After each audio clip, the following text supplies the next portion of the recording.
Thrill-seeking billionaire Richard Branson finally strapped in and set off on his boldest adventure yet. Finally reached space aboard his own winged rocket ship.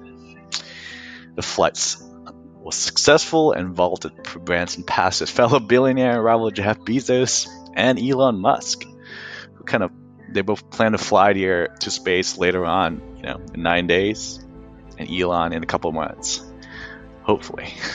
Branson's space plane was carried aloft underneath a twin fuselage aircraft. It detached from the mothership at an altitude of 8 miles, that's 13 kilometers, fired its rocket engines, and then pierced the edge of space at about 55 miles, about 88 kilometers. After a few minutes of weightlessness for the crew, the space plane glided down to a runway landing, and it definitely boosted Virgin Galactic's space tourism business, which plans to start taking paying customers and joyrides next year.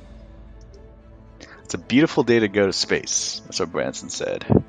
The London-born founder of Virgin Atlantic Airways, who actually turned 71 this week, wasn't supposed to fly until later this summer, but he actually assigned himself to an earlier flight after Jeff Bezos announced his flight to ride his own rocket ship into space from Texas on July 20th. So he chose to fly earlier on a very first flight just to beat Bezos. Virgin Galactic definitely beats Blue Origin in this case. And Blue Origin hasn't even opened the ticket sales or even announced prices for customers.